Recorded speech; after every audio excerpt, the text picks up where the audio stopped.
Hello, everybody. I've started you off all with muted audio. The last time I did a big group like this, we had somebody slurping on a cool drink. So, I'm just managing our risk until everyone's in the room, and then we can, yeah, you see.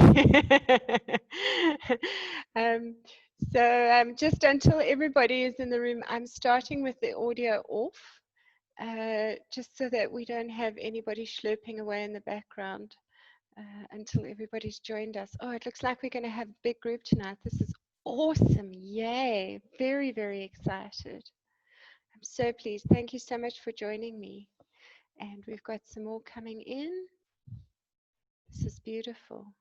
Awesome. So maybe, I know I've got the audio turned off. I can just start with some housekeeping. So if we can just keep the audio off for everybody, just so that we don't have distracting background noises throughout this thing. Hello. And then when you do speak, if you'll then just remember to switch your audio on, to unmute just before you speak, because I do want to hear from all of you. And then some other admin. If you want to say something, will you give me a show of hands? That'll be the easiest way for me to tell who wants to talk. Then we don't have to shout or anything. I'll just respond to whoever has their hand up. So I'm going to give it a couple more minutes just so that a couple more people can join us. I see Ruth has arrived. That's awesome. Yay, yay, yay, yay. Okay. Hello, Ruth. Okay. So I think also for the sake of... Hello, Mariette. It's nice to see you. I finally got a face to go with a name. Yay. Okay. So can I just see a show of hands? Ruth, I'm doing this one a little bit different from the ones we've done before. Because we're a big group, I've started with all the audio muted. So we don't have that disconcerting slurping and drinking and stuff going on in the background. And then if you ladies, when it's time for you to speak, if you'll just unmute your mic and then speak one at a time, I'm hoping that'll give us a clearer audio on the replay. Oh, I see I've got the chat going here as well. Hello, hello. Oh, hello, Adi. She says her video does not work, so she's listening. Oh, thank you, Adi. That's awesome. I appreciate you joining us. Yay. Okay. So is there perhaps somebody in the group? I know that the last time I did this, someone asked afterwards if we could have a list of names of all the people who attended.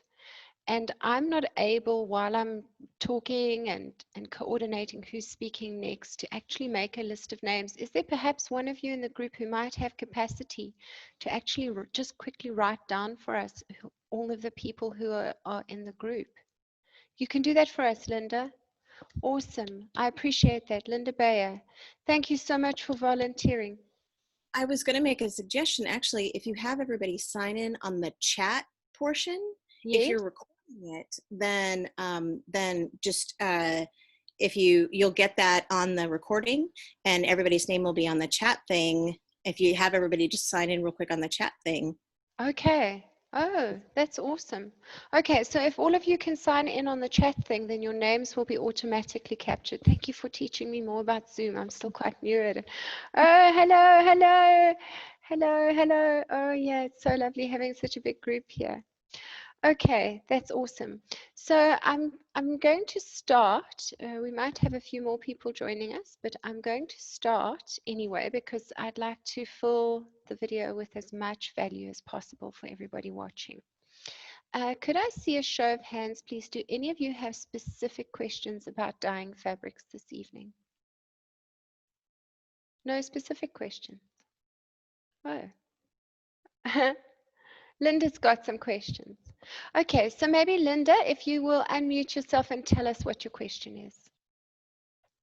I have a lovely vintage tablecloth that I found at an antique bazaar thing. And I got it home and I realized that there were a few stains on it. And I'm thinking that it looks like tea stains. I've tried OxyClean, I've tried lemon juice, I've tried a whole bunch of different things, and it's just not coming out. It's faded a little bit, but it's just not coming out. So I'm thinking if I dye it, but I'm not sure how. I'm not sure to get an even, pretty. Okay, that's a great question. Now, the thing about fabric dye is that it is translucent color. That means it's see-through. Mm-hmm. So if you put it onto a colored base, an unevenly colored base, that unevenness will always shine through. So it really depends on how dark those stains are and how dark the color of dye is that you've selected to use. So if they are very light tea stains and you're going to like a dark brown or a dark green or something like that, you should get good results. But if you're going to try a yellow or an orange or a something, even a blue, because the brown will kind of stick out in the turquoise color, it will affect the result that you get. Some of the other things about stains to think about is, I don't know if any of you have ever tried it, where you've tried to dye something that was stained and then the stain became horribly dark. If the fabric has, I see Lisa nodding her head. Okay, so what happens is if there is oil or sometimes solvents, will actually take the dye more strongly than the fabric around them. So they can actually attract dye in. So sometimes people get very frustrated because they'll try to re-dye something that has a stain on, and then instead of hiding the stain will actually become even more visible. So what I normally recommend is if you have a fabric that is stained, rather try to dye it with a textured finish, something that is textured and chaotic, because that will then hide the stains in a more natural way. As soon as you try to do smooth color, it becomes quite tricky. And what I've also learned about dye over the years is that a lot of people assume that getting a smooth, even color is much easier to do than tie-dye or textured finishes, when the opposite is actually true. Okay, it's very easy to get a textured finish, but to get a really smooth, even color is one of the hardest things actually out there. Can I see show of hands, have any of you tried to get an even smooth color and then you ended up with kind of a crackled effect? Okay. Linda and Etienne have both had that result. Now, that can be caused by a number of things. It can be caused by something in the fabric, like stains or solvents or grease stains and stuff like that. It is also caused when, if you've got a big piece of fabric in a small pot and it's kind of confined, then that will also happen. If you want an even smooth color, a great way of doing it is to have much liquid, big pot, lots of space. And then the other key to a smooth flat color is constant movement. So just picture this, you've got these little particles of dye that are floating in the liquid, and if the liquid is still, then gravity has a chance to deposit those on the upper surfaces. So if you just throw it in the dye overnight and leave it to lie there, you will also very often get a textured effect. So it really helps if you're trying for a smooth, flat color to keep stirring the dye constantly. Does that make sense? Does anyone have questions about what I've just said? I see some nodding. Yes, Catherine. What kinds of dyes are you recommending to use for fabrics where we're trying to cover stains? So in South Africa, we had limited availability to dye stuffs for a very long time. So we had to work with what was available to us. And when I first started dyeing fabrics in the 1990s, I really could only source dye in bulk that needed heat to fix it to the fabrics. Now, I know in America you have, and yeah, particularly America, you have easy access to Procyon dyes that work at ambient room temperature. So what I normally say to people is work with what you can get hold of. You know, it's very different in different countries, availability. And then the key to getting good results is to read the instructions on the package. So where most people go wrong is they, Linda, I see you nodding.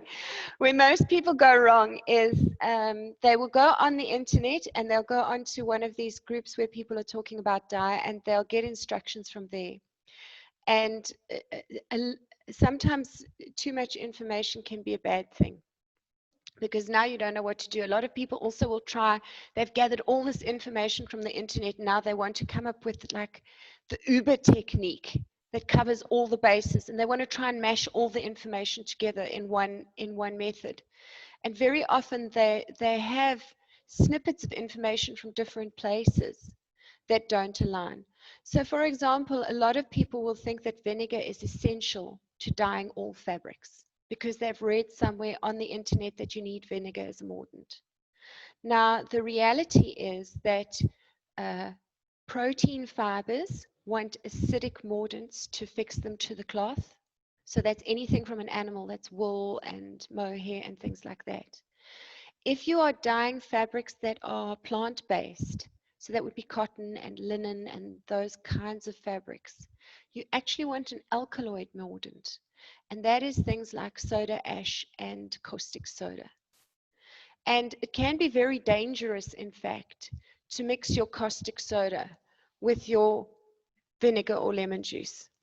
So that's also where a lot of people get their techniques wrong, because they will try to kind of mush in everything that they've learned on the internet into one mass technique, thinking that they've now covered all the bases, when in fact they're now messing with the chemistry, because you're not sticking to the ideal chemistry. So as I mentioned earlier, I really, really recommend that whatever you buy, you read the instructions. And if those instructions say that you need heat, then meet those heating requirements. Just because Procyon dye will work at ambient room temperature doesn't mean that every dye that you buy will work at ambient room temperature. I know in some of the groups people will complain that RIT dye doesn't work very well for them, and then somebody else will mention that if you raise the temperature a little bit, it works better. So my experience is with they call them fiber reactive dyes that have an optimum temperature of 65 to 70 degrees Celsius. Now, one of the other factors that also is very important that a lot of people don't take into account is time. Okay, so a lot of people think, okay, I'll dip it in at 65 to 70 degrees and pull it out, and now the job is done. No, the dye actually needs to be bashed into the fiber, and that reaction needs time to work. So when I used to mass produce fabrics for the fashion industry, where color fastness was very, very important to my customers, I would leave things in dye for a minimum of 24 hours. I would heat them for the first hour and a half at least, and then I would leave them in that liquid for another 24 hours if possible before I went near the washing. And that would give me maximum vibrancy and maximum wash fastness. Now, some people will also say, well, how long is too long? I once taught a workshop far away from home, and I traveled home with a bundle of dyed fabric wrapped up in a plastic bag. And I lost it in there for 3 months. And when I eventually uncovered it, and Carol, you may even have been at that workshop. And when I opened that piece of fabric 3 months later, firstly, there was no mold on it, because no mold can survive that quantity of salt or that pH level of the soda ash. And when I washed it out, the fabric was beautiful. It was really beautiful. And vibrant, deep color that really, it didn't wash out. It wasn't going anywhere. Now, there is that kind of push-pull between, okay, I need to leave it for best results, but I'm just dying to see what's going on in this. So I want to take it out, particularly when you're tie-dyeing. That wow moment is very addictive. You just really want to see what's going on. So for me, when I used to mass produce tie-dye, that was like the longest 24 hours of my life, waiting between when I'd put the dye on and when I could take it off and see what I'd actually made.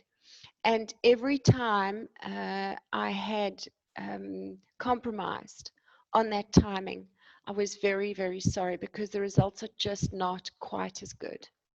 Has that answered some questions for some of you? Okay, awesome. Are there any more questions? Any questions from anybody in the room? Somebody's saying here that you can't hear anything. Will this be available for download? Yes, not for download. I'm going to post it on the group. So I'm going to post this video on the group so that everybody can see it, so the whole community can learn from it. So if you miss anything, don't worry too much. Yes, yeah. Okay, awesome. Are there any other questions? No questions. Yes, Linda. I'll be the annoying one. No, not annoying at all. You're creating content. I want to answer real questions. I don't just want to spout information at you. Wonderful. I haven't done a lot of dyeing. I have had to do a few things. My background is costuming, so I try not to make myself have to dye, because that's not my strong suit. But the one thing I have always been like, I'm not even going to try to dye polyester or anything that has that weird, I don't know what this is, content. So is there anything that you can do if you find something that's just the thing you want, but you want it 2 shades this way, that you can do with a not natural fiber? Okay, so that will again depend on what country in the world you're in and availability of dyestuffs. Got it. So I'm in the US. Yeah, in South Africa, there is a brand of dye called Guarane. That's spelled Guaranay. It comes from South America, and it's a pigment dye. So it's a different kind of dye. So maybe it will be worth me explaining the differences. A fiber reactive dye, which is the one that I referred to earlier, actually makes a bond on a molecular level with the fiber of the fabric. A pigment dye is different. It sits on the outside of the fabric and coats it. And typically our denims and jeans are dyed with pigment dyes. And that is also why they fade, why denims are prone to fading. Okay, so a fiber reactive dye is much, much more long-lived than a pigment dye normally in terms of brightness and color. I don't know if you ladies can see this scarf. Oh, there, Carol's got one that she's holding up. Yes, that t-shirt I dyed for her a very long time ago. And you can see the vibrancy of the color. And this scarf of mine that I dyed probably 10 years ago gets washed on a weekly basis. And the colors are really, really fast. So if you want reliability, then your fiber reactive dyes tend to be better. Thank you, Carol. Than your pigment dye. Melanie, I just wanted to show you that you signed it at the back there, and that's so faded, but the colors are all still vibrant. I won this t-shirt many years ago, and I love it. Oh, yay! I love to hear that you're still wearing it. That's awesome. Yes. So Carol's got a great example there that shows that the fiber reactive dye can in fact outlive the fabric pens that you can buy. Now you were asking, going back to your question about dyeing polyesters. So I know that Guarane, I'm told, has they've got different dyes for different kinds of fabrics, and that they do one for nylons and things like that. What I would suggest is if you find a dye that makes any claim, you test it. Particularly if you are making something for a customer who has an expectation of outcome. Okay. And also particularly because more of the the commercial fabrics that you buy these days have a polyester blend in them. I see I've got a great question here from Adi. I'll get to your question now, Adi. So what happens with a polycotton blend is that typically your fabric dyes that you buy over the counter are normally for plant fibers. So you've got a fabric that's got cotton fibers running in one direction and the fibers running in the other direction are polyester. So what happens is when you put it into the dye, the cotton takes the color, the polyester remains white. So it's a bit like the DPI theory of your printer. Half of your dots in your picture are white. And so this means that when you dye a polycotton blend, you invariably end up with pastel shades. They all look pastel and melange. Occasionally, if you work with dark colors, they all just look gray. So if you use a navy or a dark green or a dark brown or a black on a polycotton blend, it's dark gray. And it looks like those melange t-shirts that you get. They're not, and it's not a very satisfying color either, for some or other reason. So if you're doing it for a customer, Linda, I would suggest, if at all possible, cut off a tiny swatch and test it in the dye that you have and see what results you get. Because that's the best way to cover you. A lot of the new polycotton blend fabrics are also very sneaky. They look like cotton, they feel like cotton, they're really, really, I know these days when I go into the shop, I used to, like 20 years ago, be able to go into the shop and feel a cotton and know it's under my fingers, but these days, not so much. You really need to do a burn test or something to figure that out. Now, Adi asked a question, can you just use salt as a mordant? Now, salt increases vibrancy of color. It does not fix the color to the cloth. The color is fixed by a pH change. Okay. So if you actually need the salt and the mordant in the mixture.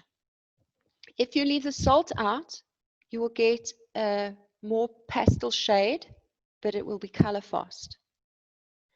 If you leave the mordant out, you will get a very vibrant color that will wash out and wash out and wash out and wash out over time.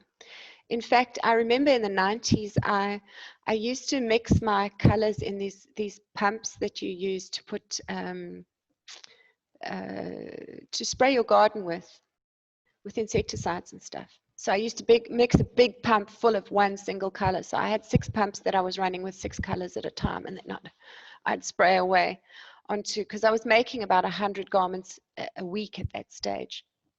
And I mixed up a whole batch of dye. And you must remember, I had paid a CMT company very, very good money to make me brand new garments in wonderful fabrics that I'd carefully selected. And I remember dyeing a batch of about 10 dresses that I had forgotten to put the mordant in. I'd left the soda ash out completely. And when I began to wash them, I can see Carol's face. When I began to wash them, I just watched the color bleed and bleed and bleed and bleed. And because I had a very high quality standard back then, I would always wash until the bleed stopped. And I remember that these dresses, I just kept washing and washing and washing. I thought it would never end. And in fact, it didn't end. I just kept washing them. Eventually, I'd washed them so much that these brand new dresses had little balls on. They looked like secondhand fabric. And they were unsaleable because I washed and I washed and I washed, and the color just kept bleeding out. And of course, my customer base were used to these very beautiful spirals with a certain kind of vibrancy, and going over and dyeing them just gave me this re-dyeing them gave me just this too mushed up look.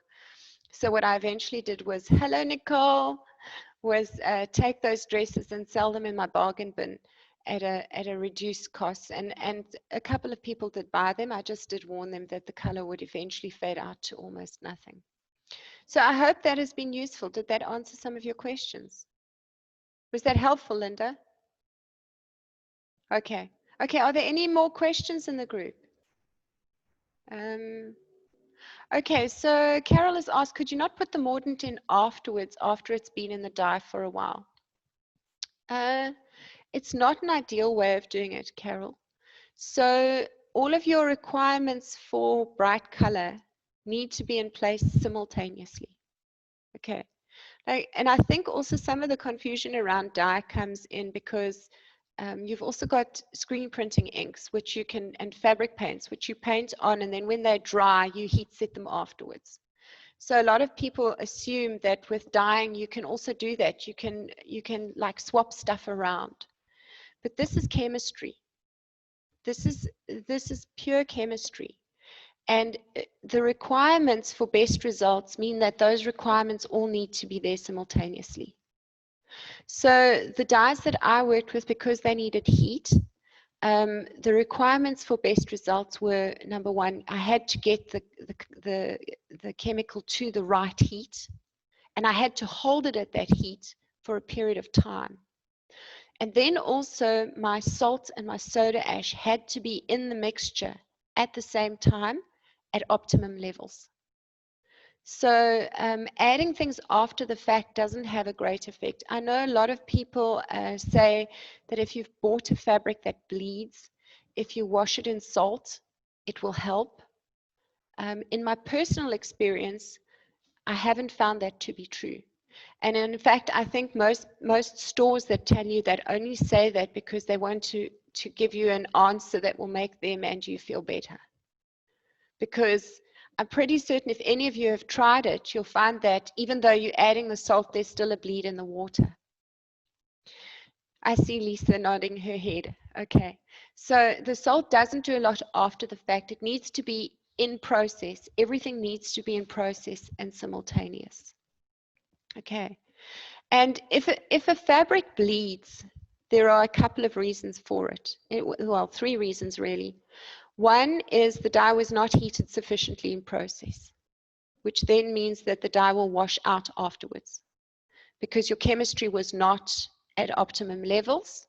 So something went a little bit wrong in the chemistry. So now you've still got these little particles that are trapped between the fibers that then need to be washed out.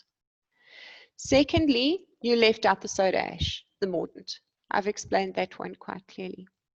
And then the other one that a lot of people don't realize is that commercially dyed fabrics in factories, the biggest cost to any factory of making a commercially dyed fabric is actually washing it out afterwards to get it to a state that's retail ready for a retailer, where you can just use it and it can be in a box and somebody can spill coffee on it and it'll be okay.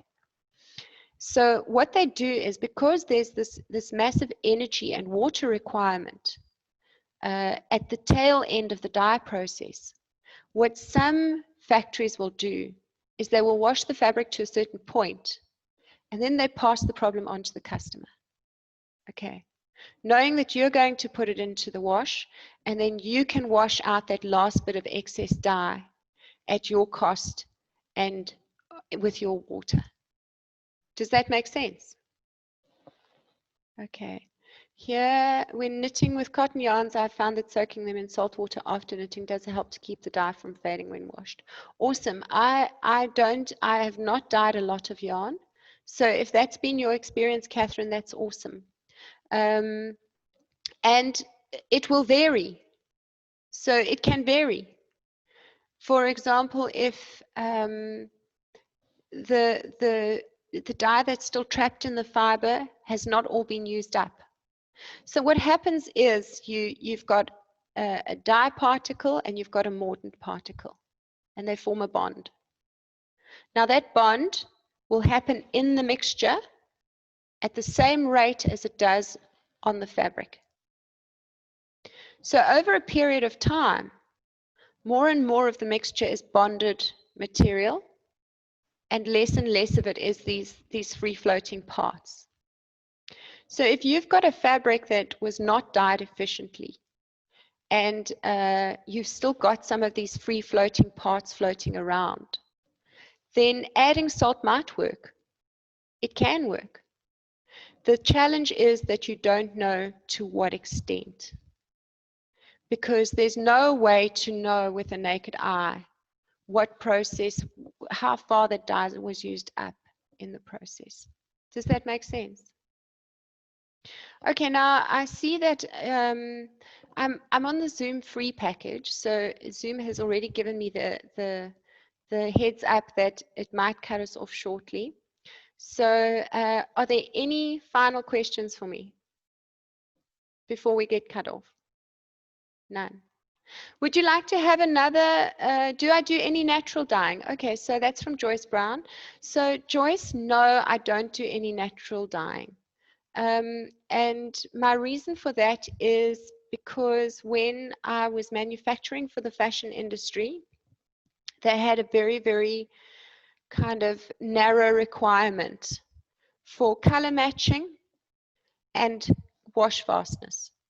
And it is just much easier to get a consistent color again and again and again using a man-made chemical than it is using natural dye stuffs. The colors that you get from natural dye stuffs will vary from batch to batch, depending on where the raw materials were harvested, how they were harvested. It can, even if you're using plant materials to dye things with, depend on the soil content where that plant was grown. So there's a lot more variance when you're dyeing with natural dyes to when you dye with man-made dyes. And I do have an online course. It's actually a free online course that gives you some tips on how to be more mindful about water use when you are working with commercial man-made dyes. And I will be sharing all of the links to all of my courses about dye in the comments when I post this video. Okay, so Adi has asked, where do you buy soda ash? You can buy it in any major retailer in the swimming pool section or any swimming pool shop. And just be careful when you buy it at the swimming pool shop. Sometimes they've got a soda ash that they say with added shocker. Don't buy that one. It's got an additive in it that is counteractive to the process. It's not good. I did try it once and it was an absolute disaster. So you want to find the soda ash that changes the pH of the pool, but you don't want to buy the one with the shocker in. Okay, so I'm going to bring this to a close because I would hate for it to end rudely when Zoom cuts us all off. And maybe for this, you guys could just all unmute yourselves and say goodbye. Bye, and thank you. Thank you so much, Melanie. Yeah, I'll do this again sometime soon. Thank you for joining us. Love you all lots. Thank you. Bye. Bye. Bye. Bye.